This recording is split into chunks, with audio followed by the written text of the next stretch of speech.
So this matter touches upon the core principles of administrative convenience, efficient governance, and responsive public service delivery. As our state capital continues to expand in size, complexity, and population, it becomes increasingly important to examine whether our existing administrative structures are adequately aligned with present and future governance needs. It is therefore both timely and appropriate for this House to deliberate on the proposal in the larger interest of robust governance and effective administration. Sir, I would like to first of all highlight as to what an urban agglomeration is, as defined by Census of India 2011. An urban agglomeration is a continuous urban spread constituting a town and its adjoining outgrowths, or two or more physically contiguous towns together with or without outgrowths of such towns. The census further clarifies that an urban agglomeration must comprise at least one statutory town, and the total population of all the constituents should not be less than 20,000 as per the previous census. Thus, an urban agglomeration is essentially a cluster of urban settlements that are physically and functionally integrated. The components of an urban agglomeration constitutes core town, statutory town, which is a municipality, corporation, cantonment board, or notified town area with its own urban governance structure.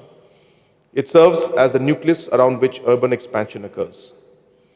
2. Outgrowths, in which areas adjoining the main city or a town that exhibit urban characteristics such as developed residential colonies, industrial estates, railway colonies, education or institutional campuses. These are located outside the statutory limits but are contiguous and dependent on the core city. Contiguous towns, in which smaller towns that have grown physically close to the main city and emerge into a single urban spread due to expansion. So the expansion of the urban agglomerations are spatial continuity, consists of physically and connected urban areas without rural gaps, functional integration, population density, economic centrality, and infrastructural linkages. So in order to guide the planned development of Shillong as a state capital and regional center, the Shillong Master Plan was prepared for the years 71-91, 91-11, 211-41. The Shillong Master Plan for 2011-2041 was prepared under the GIS-based planning framework to guide the long-term and sustainable development of Shillong planning area. So the Shillong planning area covers an extent of approximately 290.51 square kilometers, encompassing the Shillong urban agglomeration and a substantial rural hinterland. The planning area spans parts of East Khasi Hills district and Riboy district, enabling integrated urban-rural planning and coordinated service delivery. The Shillong Master Plan area limits are namely North Shillong Eastern Bypass in the north and northeast, Umroi Mission and Umroi Cantonment in northwest. In the south, National Highway 40, Lightcore Peak Road. In the east, the Umken River. In the west, the Umyam River and the Umyam Lake. The Shillong planning areas consist of the following urban components, together forming the Shillong urban agglomeration, under which are Shillong Municipal Board, Shillong Cantonment Board, 10 census towns, namely Maulai, Benthor Mukra, Nomunsong, Maupat, Umpling, Nongthumai, Madan Riting, Nongse, Umlinka, and Lausutun. These urban components represent the primary centers of population concentration and economic activity within the planning area.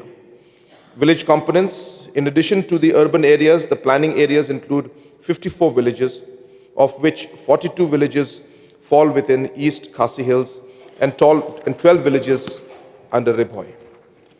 These villages are governed through traditional institutions and form the peri-urban and rural components of the master plan, playing a crucial and a critical role in accommodating future urban expansion and decentralization. As per Census 2011, the total population of Shillong planning area is 4,22,372, out of which 3,54,759 is the population of the Shillong urban agglomeration.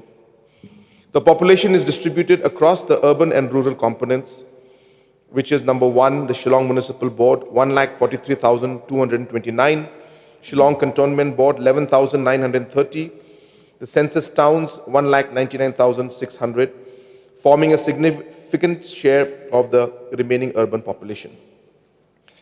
The master plan notes that population growth has been progressively shifting from the Shillong municipal area to surrounding census towns and villages, underscoring the need for planned urban expansion up to the horizon near to 2041. According to projected data, the population is expected to grow steadily over 3 decades, starting from 3,54,759 in 2000 level. It was estimated to reach 3,83,233 in 2021, with further anticipated increase to reach 4,13,993 by 2031, and finally reach 4,47,221 by 2041. Sir, unlike other cities in the country, Shillong has a unique administrative structure, and the municipal board is only one of the units, the others being the KHADC, the CM-ship, and the Dorbar Shnong. In addition, there are government departments and agencies like PWD, PHE, Urban, MUDA, Meghalaya Urban Development Agencies, which implement various schemes and programs at the state government. There is a need to coordinate the activities of various institutions and agencies so that there is a planned and effective development of all the areas and villages. Thus, sir, an urban agglomeration symbolizes the spatial and functional integration of urban areas where a core city merges with its adjoining settlements to form a continuous urban region. In India, such agglomerations are the driving force behind economic growth, innovation, and demographic change. Mr. Speaker, sir, in view of the unprecedented urban expansion, extraordinary pressure is placed on civic administration, law enforcement, infrastructure, and public services. I would like to inform that for declaring an area as a district or subdivision, the following criteria are taken into consideration. 1, extent of area. 2, population. 3, distance from existing district subdivision headquarters. 4, lack of education and healthcare services. 5, general economic backwardness. 6, public convenience. 7, communication. And 8, availability of funds. Further, proposal for creation of new districts, subdivisions has to be placed before a committee headed by Chief Secretary and comprised of the following members: Additional Chief Secretary, Home, Police, the Principal Secretary, CNRD, Commissioner of Divisions of Khasi Hills, Jente Hills and Reboy districts, Commissioner and Secretary of Personnel and AR, Commissioner of Divisions for Garo Hills, Commissioner and Secretary Planning, Commissioner and Secretary Finance, and Secretary Home Police Department. Mr. Speaker, sir, therefore, regarding the proposal to carve out the Shillong Agglomerate from the East Khasi Hills district and constitute it to a full-fledged district, the government will have to scrutinize and examine the matter in detail in order to arrive at an informed decision for better governance and citizen-centric administration. Sir, I also would like to reply specifically to the concerns that the honorable members have expressed and to the points that they have mentioned in their speech. And sir, overall,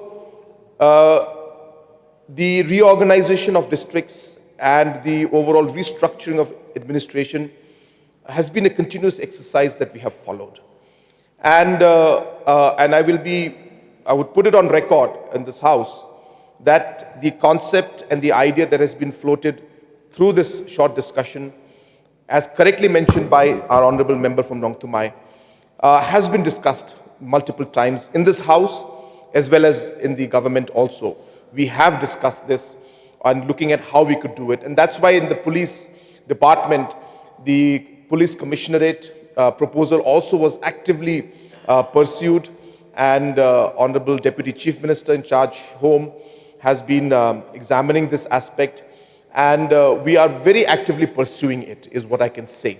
It has got multiple impacts. It's not a simple decision for us.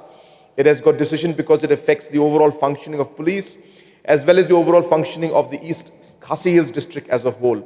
So there are multiple factors we have to look at, and we will definitely examine this aspect in a very, very positive way and see how we can move forward.